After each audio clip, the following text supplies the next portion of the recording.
Republican Party triumph or Democratic Party debacle. However you slice it, it's a game changer. Not since the 1950s has the GOP controlled the New Mexico House of Representatives. Now here to discuss the House leadership and prospects for the upcoming legislative session and other news of the week is line regular and PR maven Tom Gehrty of the Gehrty Group. Welcome back, Rob Nicoleski, veteran journalist now with the New Mexico Watchdog.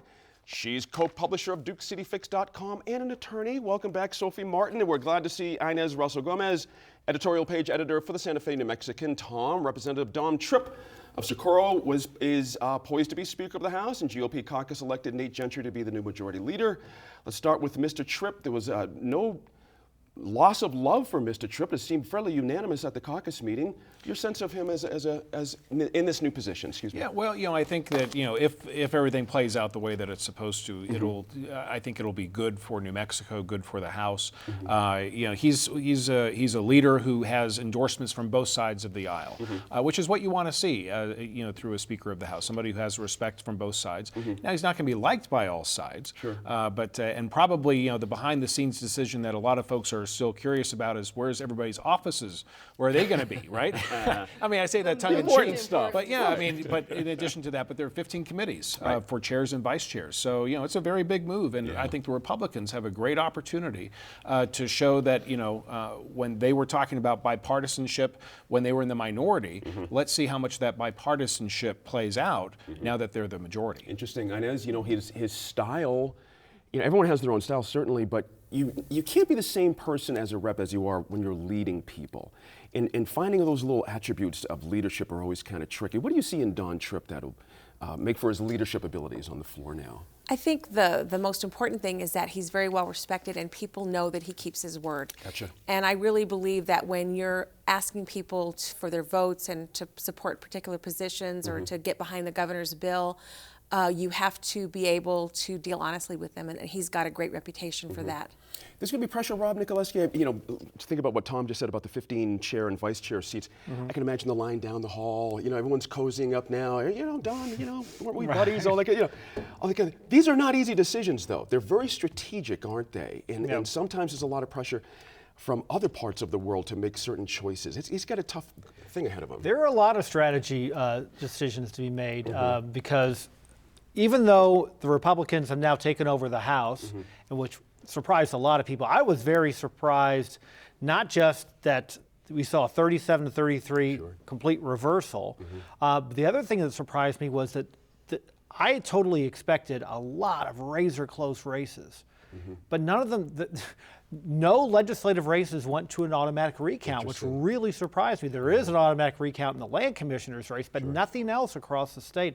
That really surprised me. But I think that what Republicans need to wrap their arms around is now suddenly you're the dog that caught the car. That's right. That's right. After 62 years, now you're in control. But I think one of the things that struck me about soon-to-be Speaker Tripp was when I talked to him the other day when he basically got anointed as the new speaker. He didn't say, when I asked him, what do we expect, with the new Republican House, he didn't say something like, well, now we're in the driver's seat. And now after 62 years, the Democrats are going to get some of our medicine. Instead, he said, I like to treat people the way I like to be treated.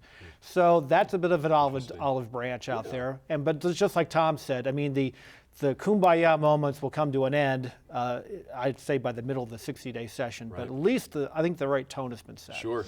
Or, as Rob mentioned, Sophie Martin, the first time somebody lays down a bill for something like driver's licenses or something, then it's on. Yeah, so we have a new expect that here. very soon. I will say, to an earlier question, that Representative Tripp did indicate that he had his leadership in mind, that there was sort of broad consensus as to who would take which chairmanship. And so it seems to me that the party has moved very quickly to figure out how it wants to structure leadership within the House. Let me jump in on you, because you give me an opportunity here. Let me click down a level to Nate Gentry. Interesting, he did a lot of work during this campaign, did a lot of work to win some people some seats. A lot of folks thought he had a shot. for Mr. Tripp's, where he ended up, but instead he's going to be something else altogether. Where does he come out in this? You know what? I think he comes out. I think he comes out well. I think he's handled it well. There haven't, at least in the public eye, there haven't been any angry glares or you know, he's looking right now like a team player, and I think that will stand him in good stead going forward. Sure. Let's talk about some of those bills I referenced, Tom Garrity. Driver's licenses, there's others out there that have come back to life, certainly.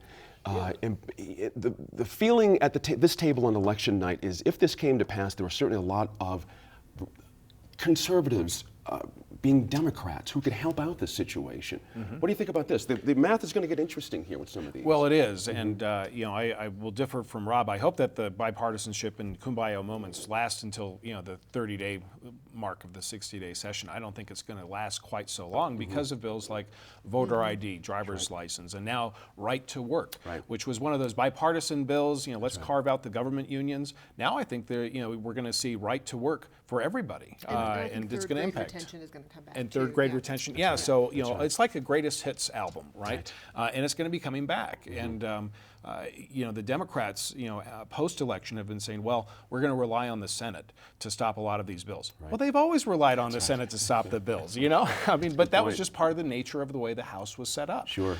So you know, if you know, assuming that there are no changes with the New Mexico Senate, you know, Senate Majority Leader Michael Sanchez, also the pro tem Papin, will have a lot, you know, on their plate, and you know, I don't anticipate that you will see much change of business over in the Senate, which is going to really force, I think, the House and Speaker Tripp to, you know, really say, how are we going to, you know, be that good neighbor, you know, and not send those bombs over. Sure. Interestingly, Inez, you know, we've got Kenny Martinez, former Speaker on the now minority Democrat, saying he's not going to run for a leadership position, but we've got a couple of folks who are making noise about leadership stuff.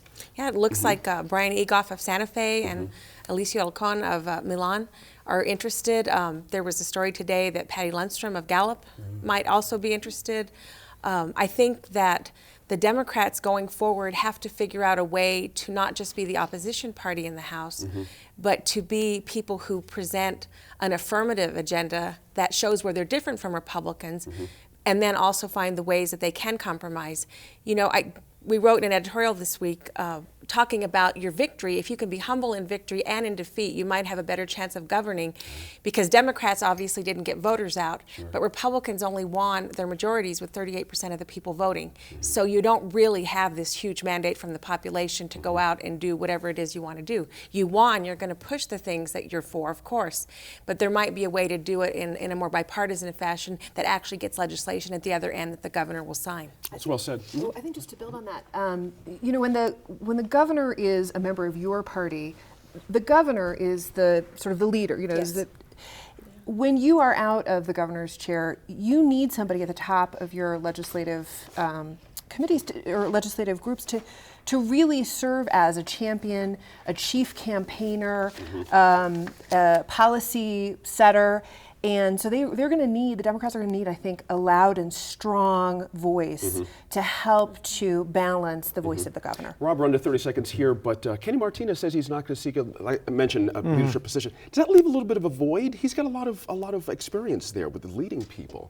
Was that the right thing to do? Just step back a little bit. Well, I think, like Inez said, the Democrats have to make a decision. Do you want to go with someone who's rather strident, like Alcon or Egoff, or do you want to get someone more in the center? I'll make one other quick point. I think the 37-33 Republican lead in the House changes the political calculus, because things like right to work, instead of getting bottled up in committee or having a big bloody floor fight, they're going to go right to the Senate. And the Senate, people like Michael Sanchez are going to have people like me, reporters, saying, hey, that right to work bill's been sitting on your desk or has been stuck in committee. It doesn't automatically change everything, but it does change the political calculus. That's interesting. I have to watch the clock on this, too. It's going to be an interesting session. Now, up next, producer, correspondent Floyd Vasquez with Veterans Day segment.